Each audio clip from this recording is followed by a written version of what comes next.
Halo, assalamualaikum warahmatullahi wabarakatuh. Apa kabarnya kalian anak-anak kelas 4? Semoga kalian selalu sehat, selalu bahagia, dan jangan lupa tetap semangat ya, walaupun kemarin mungkin hujan turun sangat deras. Nah, pada hari ini kita akan belajar tentang kegiatan ekonomi dalam memanfaatkan potensi alam. Nah, potensi alam Indonesia yang seperti kita tahu, yang kemarin kita sudah pelajari, itu ternyata dapat dimanfaatkan untuk 3 hal. Yang pertama yaitu untuk kegiatan produksi, yaitu kegiatan mengolah bahan mentah menjadi bahan jadi. Contohnya seperti kayu, ya kan? Nah, kayu itu diolah menjadi bangku, bisa menjadi lemari dan sebagainya. Itu disebut dengan kegiatan produksi. Kemudian kegiatan distribusi, yaitu kegiatan menyebarkan dan menyalurkan barang-barang ke pemakai atau konsumen. Nah, biasanya kalau distribusi itu yang menyalurkan ya. Contohnya mungkin seperti pengiriman barang, ekspedisi, ya kan, atau kurir. Nah, itu seperti itu distribusi namanya. Nah, sedangkan yang disebut dengan kegiatan konsumsi adalah kegiatan memakai barang-barang oleh konsumen. Jadi, ketika barang itu sudah jadi, kita bisa pakai, kita bisa gunakan. Nah, itu adalah kegiatan konsumsi dan pemakainya disebut dengan konsumen. Nah, yang pertama adalah pertanian. Jadi, pertanian itu biasanya dikerjakan oleh masyarakat yang hidup di dataran rendah. Nah, biasanya tanah dataran rendah itu cocok untuk pertanian, seperti menanam padi, jagung, palawija, dan berbagai sayur mayur. Nah, lalu hasil-hasil pertanian ini bisa langsung dikonsumsi, bisa langsung kita gunakan, atau bisa juga diolah menjadi produk olahan. Contohnya tepung itu diolah menjadi kue, ya kan? Nah, sayur mayur itu bisa langsung kita gunakan, ya. Lalu juga jagung bisa langsung kita gunakan setelah dipetik, lalu dikirim dan bisa kita gunakan untuk memasak dan sebagainya.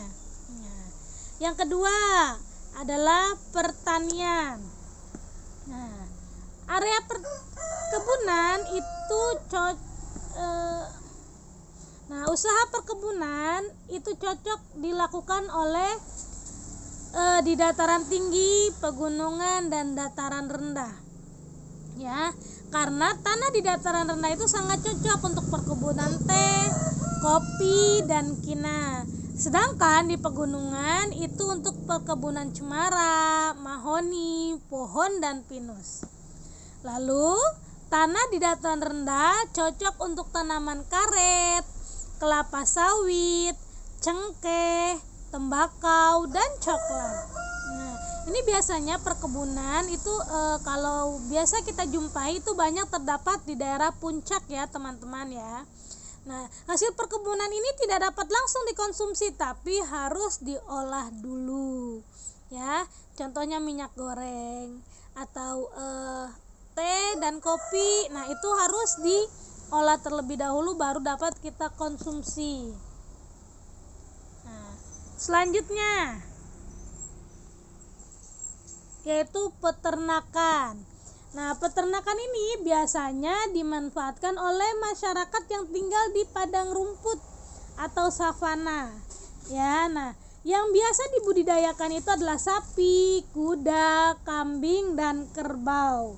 Selain itu juga ada peternakan ayam, bebek, serta burung petelur. Nah, ini biasanya kalau di kita ini biasanya dikerjakan oleh di daerah pedesaan, ya.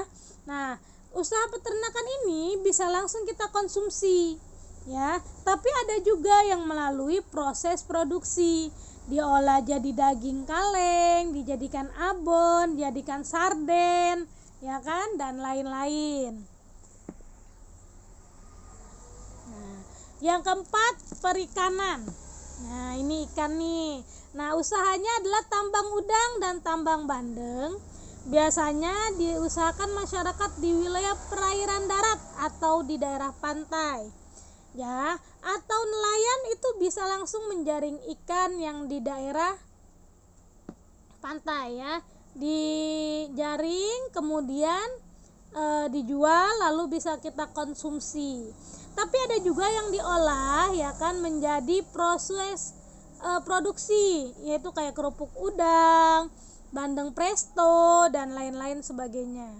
Nah, lalu selanjutnya ada pertambangan. Nah, biasanya pertambangan ini dilakukan di wilayah pegunungan atau lepas pantai. Nah, biasanya dilakukan oleh pemerintah seperti pengoboran minyak bumi, gas, bahan mineral, batu bara dan lain sebagainya. Dilakukan biasanya oleh Pertamina ya teman-teman. Atau boleh juga peternakan itu dilakukan oleh swasta atau perorangan. Biasanya yaitu penambangan pasir atau batu bangunan oleh penduduk sekitar. Nah, biasanya ini dilakukan di wilayah sungai atau lereng pegunungan. Lalu selanjutnya yaitu perindustrian. Nah, usaha perindustrian itu memanfaatkan semua potensi alam yang tadi kita bahas, seperti pertanian, perkebunan, peternakan, perikanan, dan penambangan. Nah, hasil alam yang tadi itu diolah di dalam sebuah industri. Ya, contohnya pabrik kertas yang menggunakan bahan baku kayu. Lalu transportasi. Nah, ini sangat penting sekali nih untuk menunjang usaha-usaha di bidang yang lain.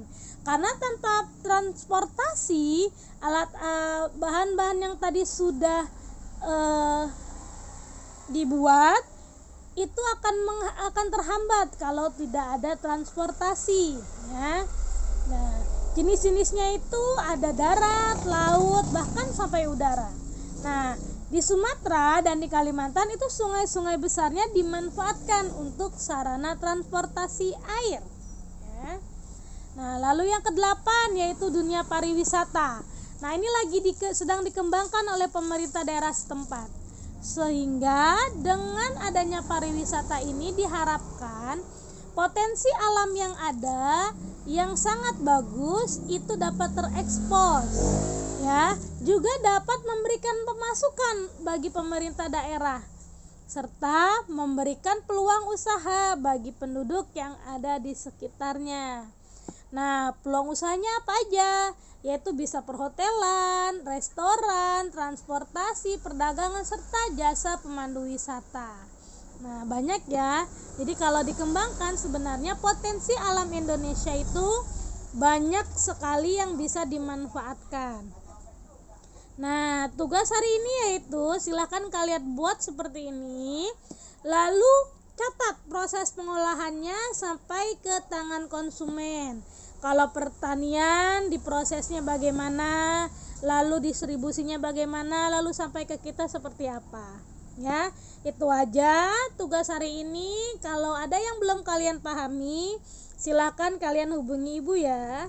Nah, selalu semangat belajar, tetap semangat, jaga kesehatan. Wassalamualaikum warahmatullahi wabarakatuh.